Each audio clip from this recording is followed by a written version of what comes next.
Hello again, and now we're on to section 5 of the seed packet blanket. Very difficult to say that. Seed packet blanket.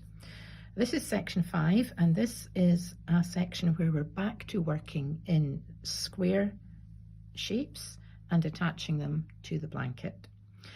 I have added this extra round in compared to the blanket that this was based on. If you'll remember, I mentioned that this was based on a blanket that was made a few years ago called the Shandon blanket. And because I have renamed it and called it the seed packet, I wanted to put in a round of more definite flower shapes just to keep this flowers and seeds and springtime theme going. So this round is made up of individual flowers which have got a green background for each one. And although the join, I'll talk about the join in more detail in a minute, but I have decided to keep the simple join as you go method for joining these squares. I'll explain that later when I come to do them. But there are 56 of these flowers going all the way around the 4 sides of the blanket. Sides 1 and 3 are the same sequence of colours, and sides 2 and 4 are the same sequence. So basically the pattern will give you a list of colours for sides 1 and 2, and you'll repeat them for sides 3 and 4. And all the colours are listed in the pattern. Of course, this is Pebble Haze. If you're just looking at this video for the first time, Pebble Haze DK yarn from Yarnsmiths, available from Wool Warehouse, but that will all be in the description box. So what I'm going to start with today is how to make an individual flower, which is basically just a slightly modified granny square, and then I recommend that you make up all 56 of these, and then we can do the final round and the joining round, because in fact there are 2 rounds of green goes round each flower. There's round 4, and then the 5th round is the joining round, but they'll be done at a different point. So today, as I say, we're going to start with the flower shape itself. And as I mentioned, I chose to make all my flower centers first and put them onto my knitting needle, which is what I call my yarn kebab, and that stores them all neatly and in the right order and the right way up, ready just to pull off to start joining. This is just a small amount because as you can see, I have already joined. This is my final side, but I've already joined all the other 3 sides. But this was just to let you see what my yarn kebab looks like. Okay, so I'm using my trusty 4mm hook as usual, and I'm going to take the 2 colours which the very first square it uses, and I'm taking it right down to the smallest amounts of this yarn. I'm using every scrap of this yarn. So this is the lilac colour. Again, I can't give you the exact name of this because it's not actually on the ball band, it's just the code number on the ball band, but the pattern has them all listed. So it's what I call lilac and denim that I'm going to be using for this square. So we'll start with the lilac. It's going to be the center. If I pull one of these little squares off, you can see what I mean. We've got a tiny little flower center, and then the rest of the flower petals, there's 3 rounds altogether, the center and then 2 rounds of the petals. It looks like a square at this point, but once the green background goes in, it separates into 4 quite distinct petals. So we're going to start with chain 4 as usual. Some people would prefer to use a magic ring, but that's not my preference. Stick with my tried and trusted chain 4. 1, 2, 3, 4, and then slip stitch by putting your hook into the first chain, yarning over and pulling through both it and the loop on your hook, and that brings your chain 4 into a circle which has got a space, a hole in the middle, and that's where you're going to be working your stitches. Now this is just about the tiniest square you can get, so we're using the smallest crochet stitch, and that is called double crochet.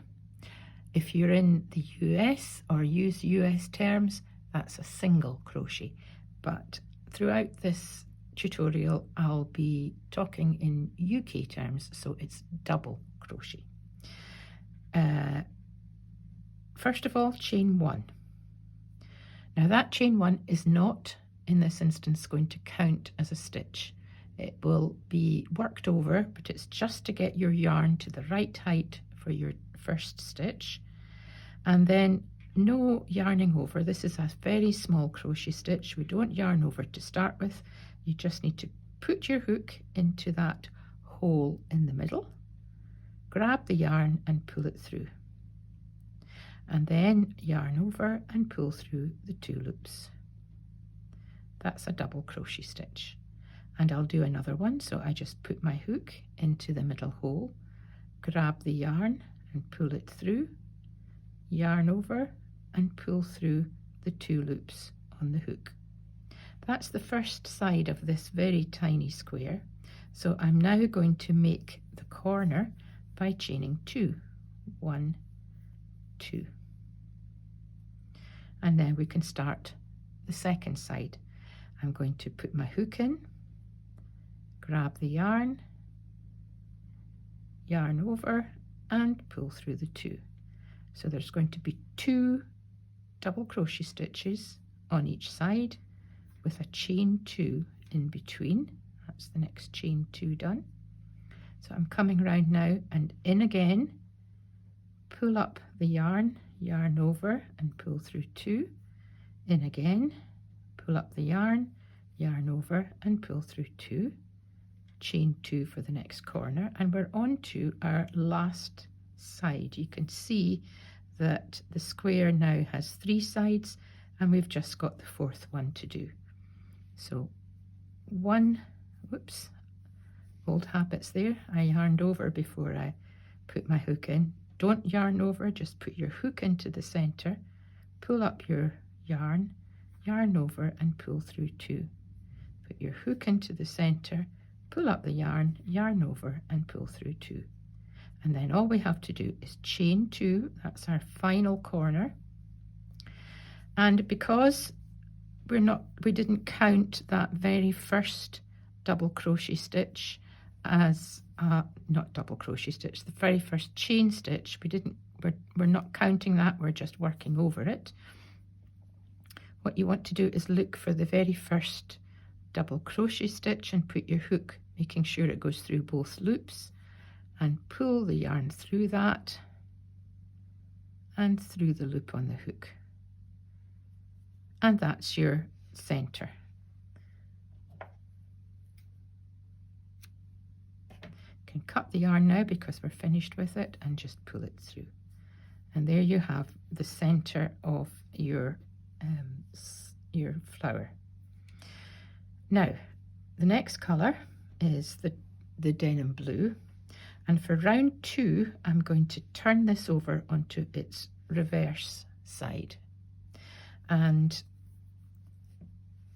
I'm going to attach my yarn in any of those corners. So I'm going to just go diagonally to the side away from where all the yarn tails are. So I'm going to start in this corner, and it's only because they are such small stitches, you have to just let your hook find that corner space. It's not as big as when you're doing a normal granny square, but the hook will find it even if your eyes don't see it. So put your hook in and attach your next color, and we're going to And so we're going to just do the 3 trebles, 1, 2, 3, chain 2 and 3 trebles in the same corner space. Okay, now I'm going to show you what this looks like, because this looks like a rather large hole now that's appeared between the 2 corners. Don't worry about that, that will be filled in the next round. So, but don't forget to chain 1 after your 3rd treble of that corner, and then 3 trebles,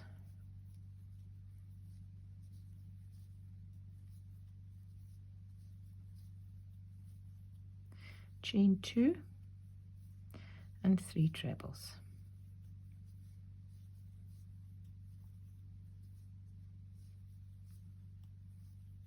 Chain 1, 3 trebles,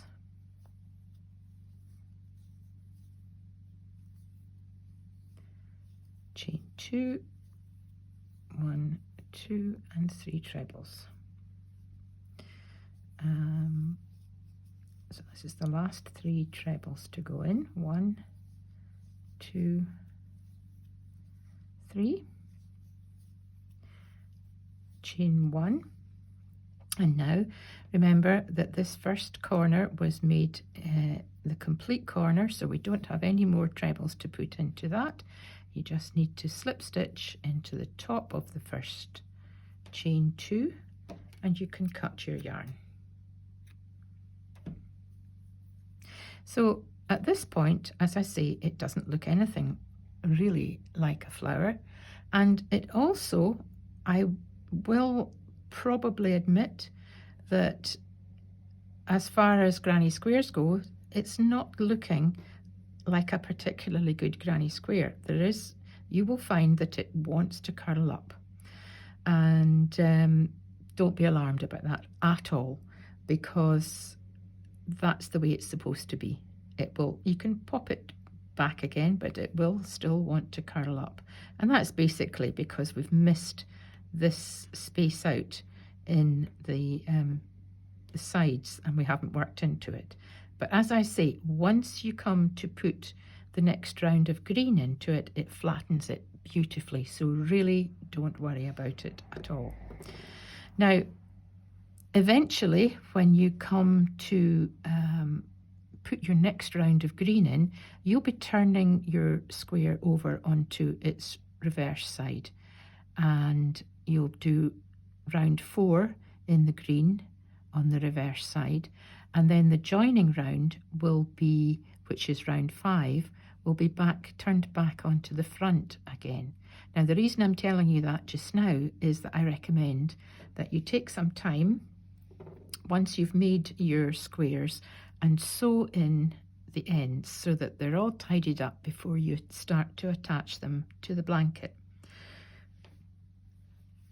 And I would also recommend that you sew your ends in on the reverse side, which is why I'm saying that this will be the reverse side. So the side that has the last side that you've done is front uppermost. That's the front of your square, and this is the reverse of the square. So this will be the side that I recommend you sew your ends in, and always start with the center one. You can pull it really tightly. This yarn is not going to break. It can pull really tightly, and you can sew it in round in a couple of directions, and then pull the other ends through to the other side and sew them in. And you'll maybe be wondering why this is left, and that's my personal preference. I prefer to leave my outside tail as it is until the square has been attached to the blanket. So that's why they're there, and the reason is really, I think I've explained this before, the reason is if I was to sew this tail in just now, it has got the risk of kind of making it a bit difficult to see the holes. If you've sewn it in a couple of times backwards and forwards, it tends to close up some of these stitch spaces, and it makes it quite difficult to see where to go when you're doing the next round. So I leave it like that until I've put the 2 rounds of green in, and then you can sew it in. Okay, so you've now got a job of making 56 of these little flowers, and I'll see you at the other end when it's time to start joining them to the blanket.